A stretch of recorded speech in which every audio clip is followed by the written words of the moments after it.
নমস্কার, কাউন্টার কিচেনের তরফ থেকে সবাইকে জানাই স্বাগত। আজকে আপনাদেরকে দেখাবো নিরামিষ চানা মশলা।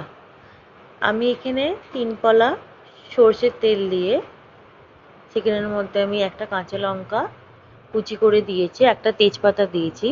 গরম হয়ে যাওয়ার পর ফোড়নে দিয়েছিলাম। গরম হয়ে যাওয়ার পর একটা গোটা টমেটো আমি দিয়ে দিলাম ফোড়নের উপর।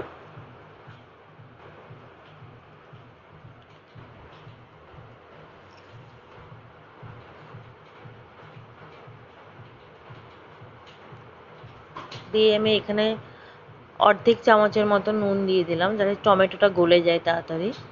এইভাবে হাতার সাহায্যে আপনারা নেড়ে নেবেন।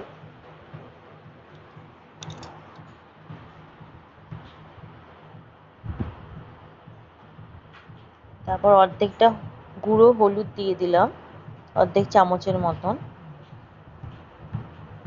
দিয়ে আবার ভালো করে আমি হাতা করে নিচ্ছি।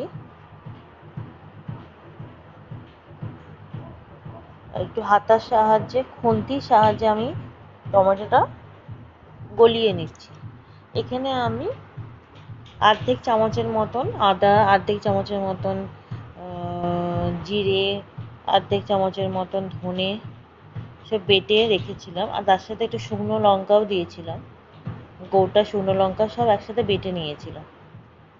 দিয়ে সব মিশিয়ে আমার 2 চামচের মতন এরকম মশলা, বড় চামচে 2 চামচের মতন বেটে নেবেন মশলাটাকে। দিয়ে আমি মশলা ধোয়া জলটা একটুখানি দিয়ে দিলাম তার সাথে, যাতে আমার মশলাটা পুড়ে যেতে না যায়, কাঁচা গন্ধটা বেরোতে দেবেন। ততক্ষণ আমি এখানে পাশের ওভেনের মধ্যে আমি এখানে চানা আর আলুটাকে সেদ্ধ করে নিয়েছি।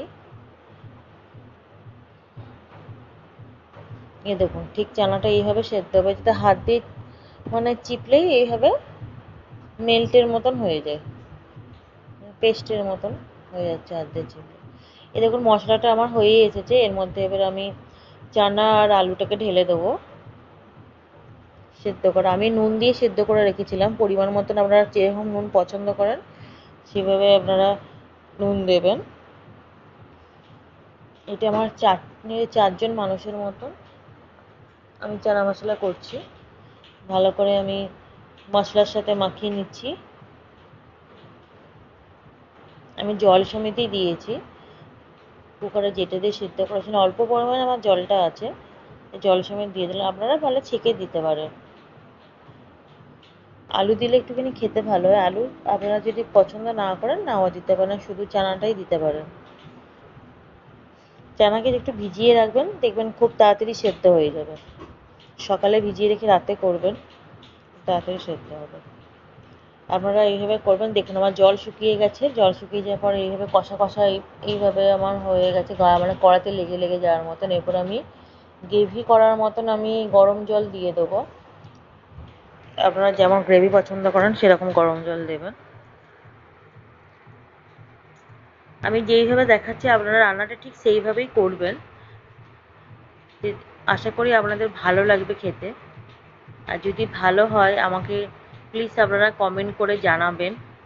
লাইক করুন, সাবস্ক্রাইব করবেন, আর কমেন্ট করেও জানাবেন। আপনারা কমেন্ট এখনও অবধি করছেন না, আপনারা কমেন্ট করলে আমার খুব ভালো লাগবে।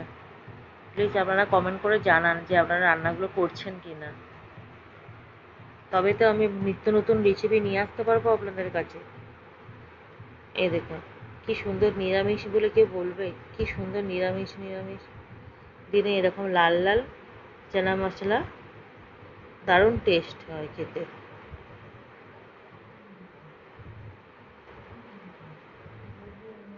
এভাবে বানিয়ে নিন। দেখুন আমার হয়ে গেছে চানা মশলা। আমি এখানে গরম গরম পরিবেশন করে দিচ্ছি। দেখুন কি সুন্দর কালারটা এসেছে না? এইভাবে কষা কষাভাবে তুলে নেবেন। পরোটার সাথে, আলু পোড়া পরোটার সাথে আমি পরিবেশন